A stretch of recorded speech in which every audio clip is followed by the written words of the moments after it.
The Nobel Prize in Literature for 2024 is awarded to South Korean author Han Kang. 평범한 하루가 마무리될 때쯤 들려온 놀라운 소식이었습니다. I just finished dinner with my son, and in Korea it is just like 8 o'clock in the evening. So it's very peaceful evening. I was really surprised. 심사위원들은 한강 작가가 역사적 트라우마에 맞서고 삶의 연약함을 드러낸 강렬한 시적 산문을 써왔다고 평가했습니다.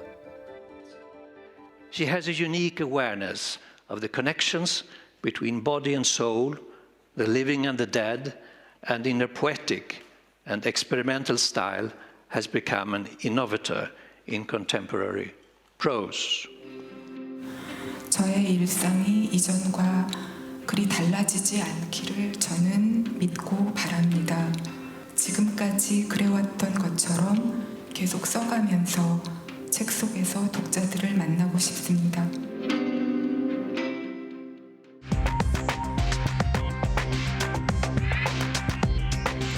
안녕하십니까, 이휘준입니다. 오늘 스트레이트는 먼저 한강 작가의 노벨 문학상 수상과 이 소식을 바라보는 우리 사회의 모습에 대해 살펴보겠습니다. 이지수 기자가 나와 있습니다. 역사적 트라우마에 맞서고 삶의 연약함을 드러내는 강렬한 시적 산문이다. 한강 작가가 노벨 문학상 수상자로 선정된 이유였습니다. 네, 그런 평가를 받는 대표적인 작품이 지금 제가 들고 나온 소년이 온다와 작별하지 않는답니다. 국가의 폭력으로 얼룩진 현대사의 질곡에서 우리가 마주쳤을지도 모를 사람들의 발자취를 다뤘습니다.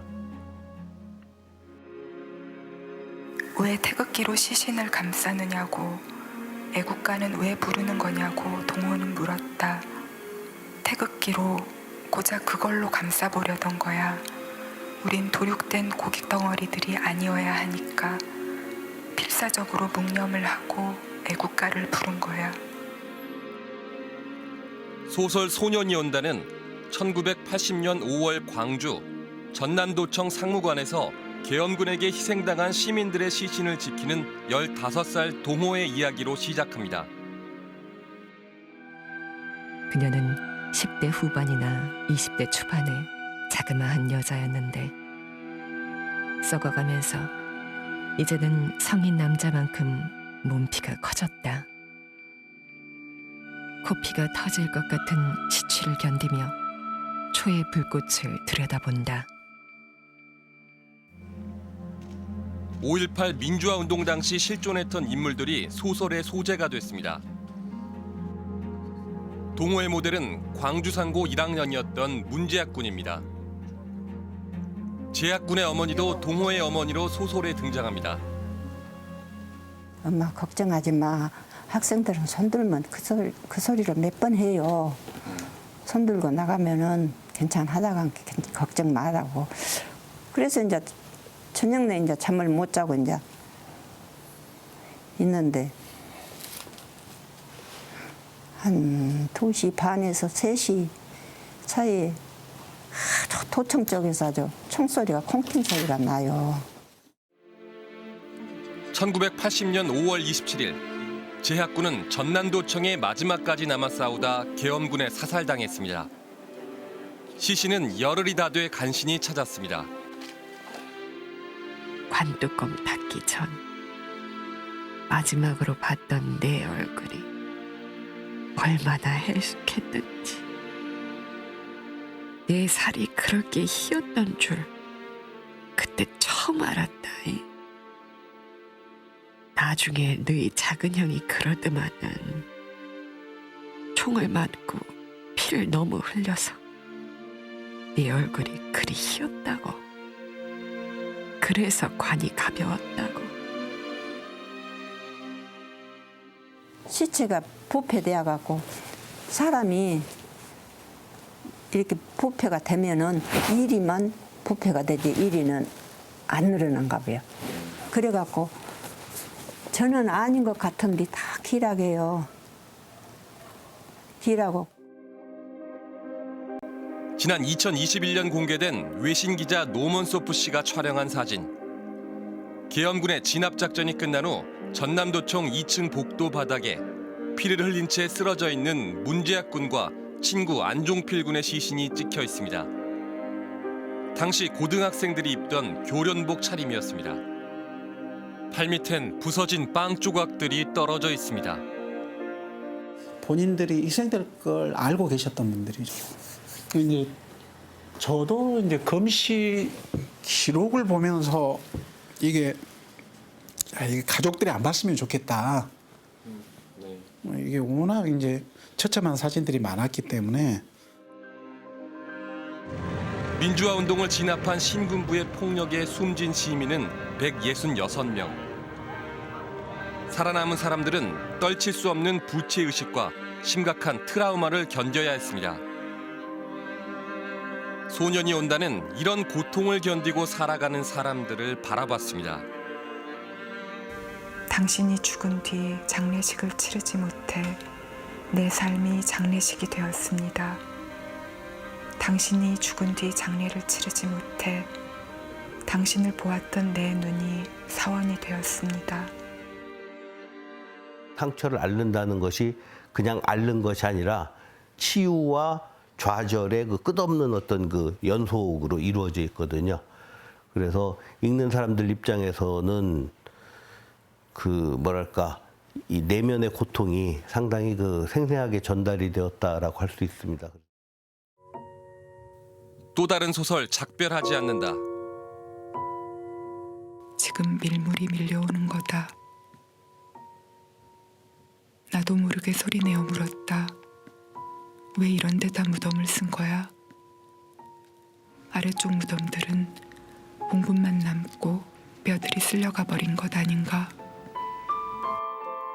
1947년 3월 1일 경찰의 발포로 주민들이 숨진 사건이 발단이 돼 서북 청년단의 민간인 탄압과 고문, 이에 반발한 남로당 제주도당의 경찰 지서와 서북 청년단 습격, 진압 과정에서 발생한 대규모 유혈 사태가 결합한 제주 4.3 사건이 배경입니다.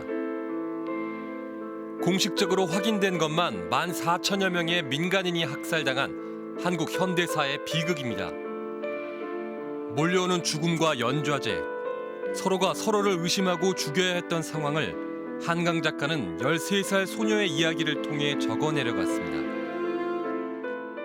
아버지와 어머니, 오빠와 8살 여동생 시신을 찾으려고 여기저기 포개지고 쓰러진 사람들을 확인하는데 간밤부터 내린 눈이 얼굴마다 얇게 덮여서 얼어 있었대.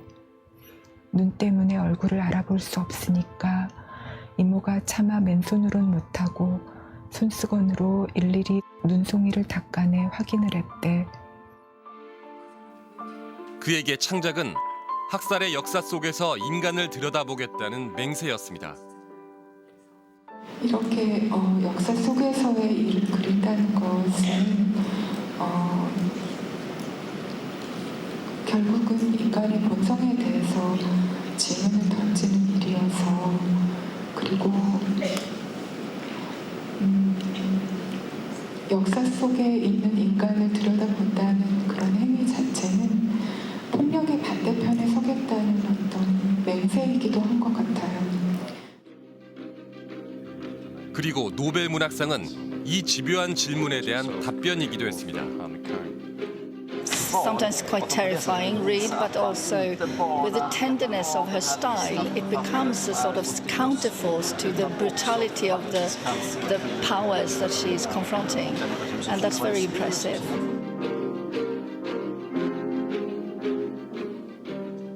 노벨 문학상 수상 소식이 전해지면서 한강 작가가 과거 문화예술계 블랙리스트에 올랐다는 사실도 다시 주목받고 있습니다. 네, 정부가 주도해서 문화예술인에 대한 지원을 끊고 작품을 검열하는 불이익을 준 사건인데요. 어떤 일이 있었던 건지 취재했습니다.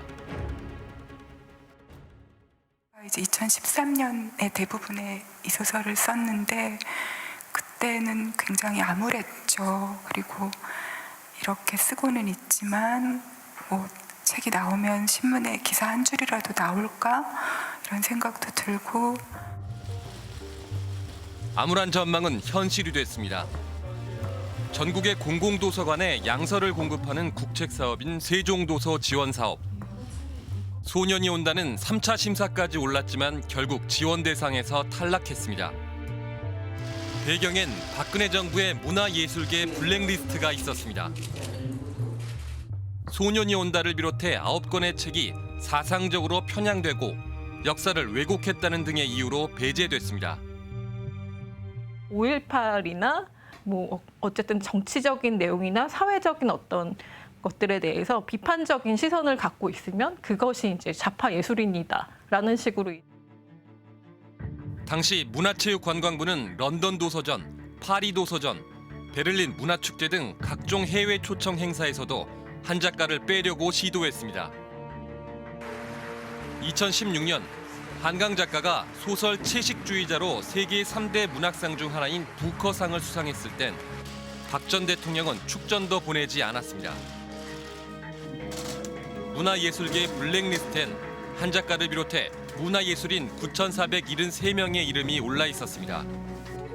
주로 박근혜 정부에 비판적이거나 진보적 성향을 보인다는 평가를 받는 사람들이었습니다. 심지어 봉준호, 박찬욱, 황동혁 감독도 포함돼 있었습니다. 아카데미상, 칸 영화제, 미국 에미상을 휩쓸게 되는 감독들입니다. 실체는 국정농단 특검 수사에서 구체적으로 드러났습니다. 연간 약 2천억 원에 이르는 문화예술 분야의 보조금을 단지 정부 정책에 비판적이거나 견해를 달리한다는 이유만으로 해당 문화예술인이나 단체에 대하여 그 지원을 배제함으로써 박근혜 정부 당시 김기춘 청와대 비서실장, 조윤선 정무수석 등이 작성과 관리에 관여한 것으로 드러났습니다. 블랙리스트를 작성하라고 지시한 적도 없고 지금까지 블랙리스트를 본 적도 없습니다. 전현직 공무원 7명이 직권남용 등의 혐의로 재판에 넘겨졌고 법원은 올해 1월 김 전 비서실장에 대해 징역 2년, 조 전 수석에 대해선 징역 1년 2개월의 형을 확정했습니다. 이런 블랙리스트는 불현듯 등장한 건 아니었습니다. 지난 2008년 이명박 정부 당시 청와대에서 만든 문화권력 균형화 전략 문건. 좌파는 지난 10년간 정부의 조직적 지원하에 주도 세력으로 부상했다며 대부분의 문화예술인은 정부와 기업의 지원금에 의존하는 점을 고려, 의도적으로 자금을 우파 쪽으로만 배정하고 체계적으로 관리한다는 방법을 내놨습니다. 그러면서 좌파 집단에 대한 인적 청산은 소리 없이 지속 실시한다고 적었습니다. 문화예술계의 진보적인 인사들을 좌파로 규정하고 이들이 문화예술을 건전하려 가로막고 있으니 정부 보조금이라든가 지원 활동에서 배제하자라는 큰 정책 위반입니다. 당시 국정원은 특정 연예인들의 방송계 퇴출을 유도하거나 배우들의 합성 사진을 유포하기도 했습니다. 유실 때든 50때든 60때든 다 있었어요. 그런데 민주정부가 들어서면서 없어졌던 거거든요. 그런데 그것이 다시 복원이 된 거죠. 그러니까 이런 블랙리스트를 만든 사람이나 지시하고 그걸 따른 사람 모두 다가 이게 불법 행위라는 걸 너무나 잘 알고 있었습니다. 윤석열 대통령은 노벨문학상 수상에 대해 대한민국 문학사상 위대한 업적이자 온 국민이 기뻐할 국가적 경사라고 축하했습니다. 문체부도 한강 작가가 세계적인 작가가 되기까지 지속적인 지원을 해왔다고 자찬을 했고요. 그럼에도 불구하고 문화예술계는 이런 축하의 진정성을 의심하고 있습니다.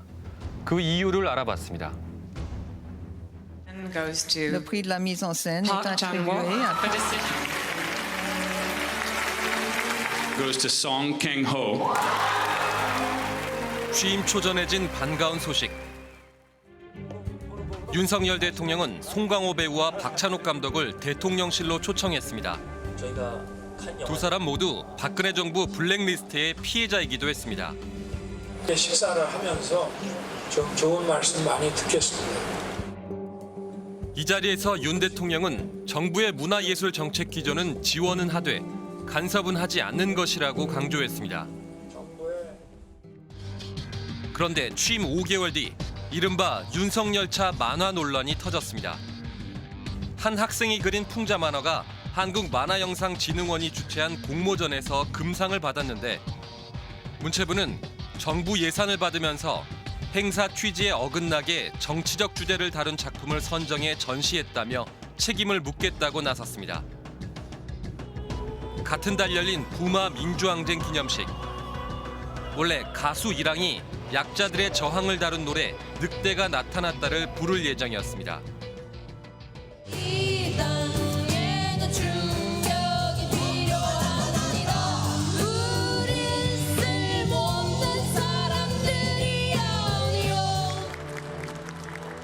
그런데 밝고 희망찬 분위기를 원한다는 행정안전부의 요구를 이 씨가 거절한 뒤 공연은 무산됐습니다. 당시 행안부는 검열하거나 가수 교체를 요청한 사실은 없다고 해명했습니다. 지난해 6월 서울 코엑스에서 열린 국제도서전. 송경동 시인이 끌려 나옵니다.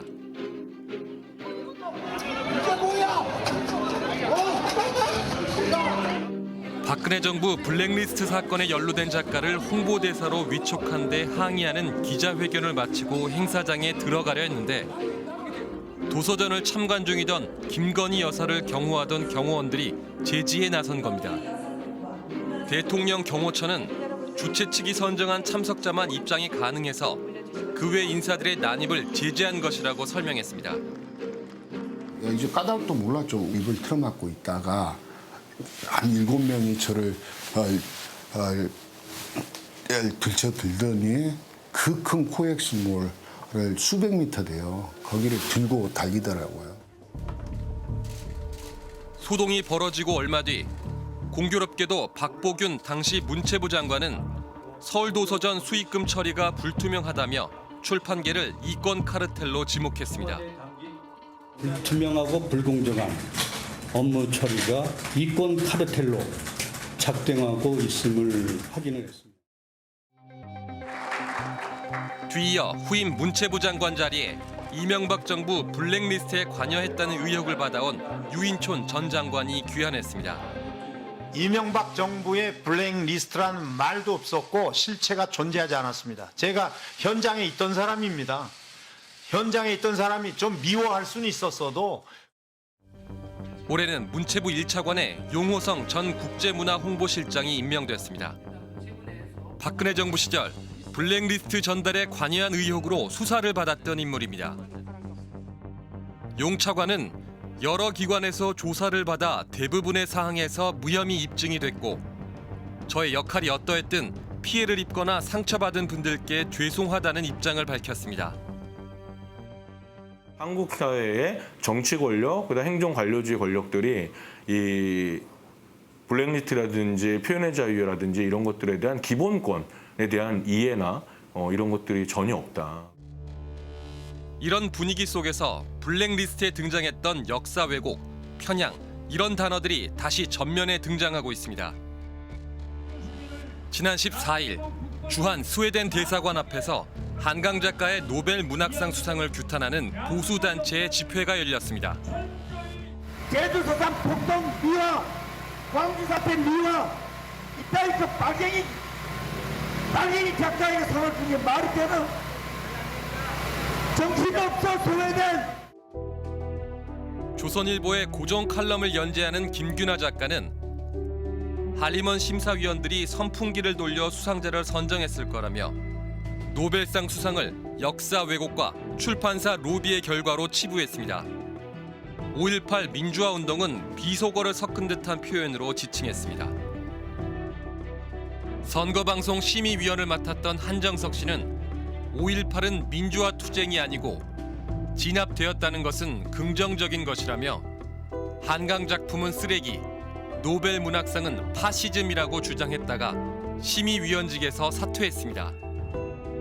지난 44년 동안 고통받고 힘들었던 것을 작가 한 명이 이렇게 세계적으로 순식간에 알려줘서 감사하게 생각을 하고 있었습니다. 그런데 어느 날 갑자기 또 다른 소설가나 또 다른 사람들이 노벨상 자체를 또 폄훼하고 문학상을 폄훼하고 그 한강 작가의 작품 내용에 대해서 폄훼를 하고 블랙리스트라는 문건이 없어졌다고 정말 블랙리스트가 해결됐다고 할 수 있는 건지 생각을 해보게 됩니다. 네, 한강 작가가 소설 속에서 표현하려던 부조리를 현실에서 목격하고 있는지도 모르겠다는 생각이 들었습니다. 네, 이지수 기자 잘 들었습니다.